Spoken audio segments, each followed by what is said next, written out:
Throwback, we're having a look at the Mattel DC Superheroes Steel. Revisit this figure, A, because I really have always loved Steel, but also because Steel is one of those very few figures that never got love with a re-release. Yes, sadly, between him and Robotic Brainiac, there's a very short list of figures that never got re-released. And for some reason, Steel just never got repacked. Some of the earlier DC Superheroes figures, in fact, when we flip around the back of the package, very many of these figures got re-released. Bizarro and Parasite both got re-released. Bizarro was recolored, obviously, with, I believe, the 2-pack with Faker from the Masters of the Universe Classics. Parasite got repackaged. Even Supergirl got repackaged. Sadly, though, no Steel. No Steel. This comes to us from the S3 Select Sculpt series. Collect them all. The figures, at least packaged on the back here, are Superman, Supergirl, Steel, Doomsday, Parasite, and Bizarro. Featuring bold, detailed sculpts for the ultimate in authenticity, S3 Select Sculpt series from Mattel is a powerful line of collectible action figures. Each S3 figure is characterized by a classic look, unique sculpting, and incredible posability. This comes to us from, of course, the folks over at Mattel. You can go to www.mattel.com. Spot's going to take a break and get this opened up. Technically, I have already opened this before, but needless to say, we'll get this reopened. And in this throwback, we're going to have a better look at Steel. There's more NUA, guys. Don't go anywhere. Stay tuned. For your consideration, Steel did technically come with a back display diorama, but as you've seen already with these, they take up a lot of space. And space sometimes is one thing, as you certainly get older in life, space is one thing you don't have a lot of for collectibles. I appreciate the fact that the original line of superheroes came with these, but I have no use for it whatsoever. Oh, by the way, it also says Steel down below. You fold it together, you make it look all pretty and stuff like that, but really at the end of the day, it does take up a lot of space. That's space that this old fellow just does not seem to have anymore. So moving that to the side, that is correct. It's going into the black hole. I'm sorry, it's already gone. The one other accessory that comes with Steel, of course, is his hammer. And it looks quite nice indeed. Kind of an amalgamation, really, of a standard hammer and a very techno, I don't know, futuristic looking hammer. It looks quite nice, actually. I mean, I take nothing away from the hammer. It is a very nice looking piece. Singularly colored only in silver, but I gotta say, it still shines quite well. And actually, it goes very nice indeed also with Steel. Moving that aside, and I'll put it in his hands in a second, but we'll look at the figure first. Put that just to the side. Let's have a look at Steel. Yeah, I don't know why. I just, no love. No love for Steel. I wonder if it has anything to do with that horrible Shaq Steel movie. Oh, Spot got through about half of it and then just had to turn it off because I was getting a headache. I think it was because part of my brain was dying. My brain was actually crying out saying, oh God, oh God, just stop. Oh, just stop, please. So I had to stop.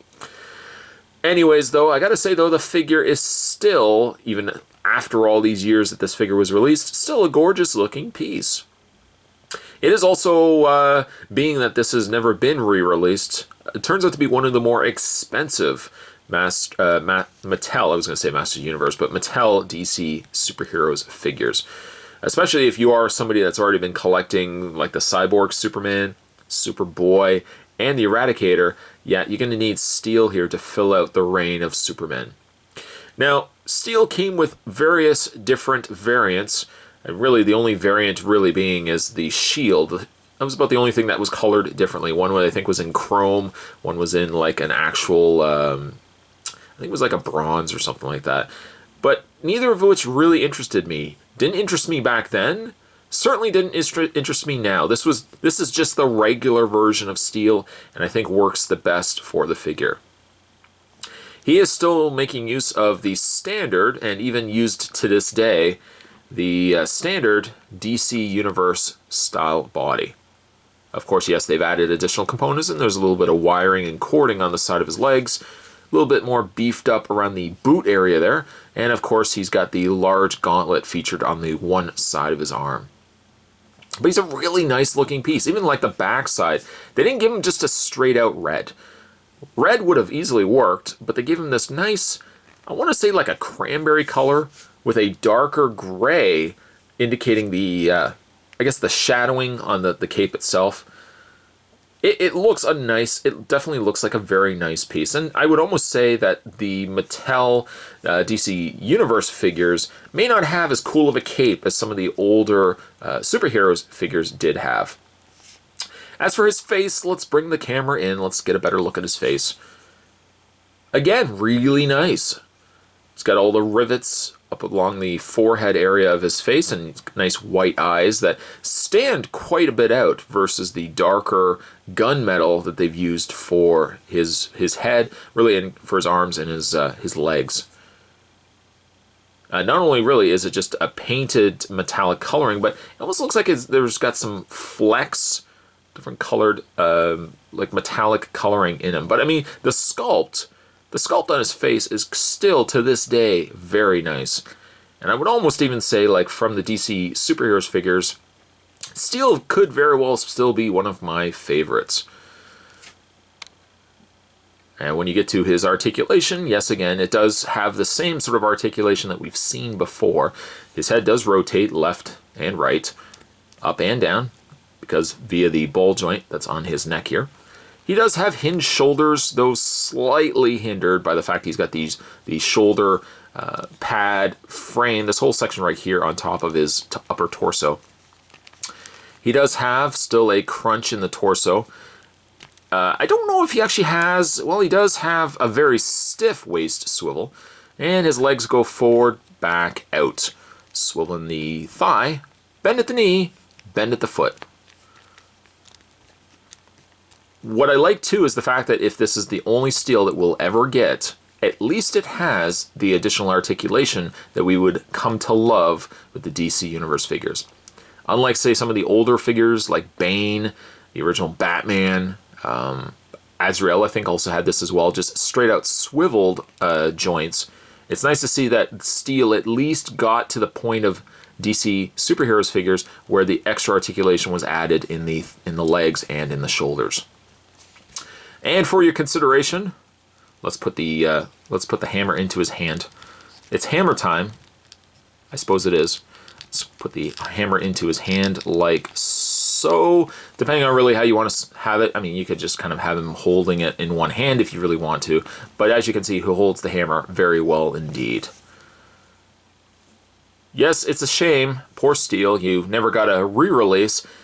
But as the original figure goes, you still stand up very well to this day, my friend. And because of the reign of Superman, and because your other three colleagues have already been released in the DC Universe, you, sir, are a very hard and therefore very much more expensive to find figure than perhaps some of your other colleagues from the Mattel DC Superheroes line. Steel, I'm going to give you a very high 8.5. You do things very well, sir, and maybe one of these days you'll get yourself a re-release. Today's throwback, we were having a look at the Mattel DC Superheroes Steel. Stay tuned, guys. Spot's going to have more throwbacks heading your way. Thanks for watching. See you next time.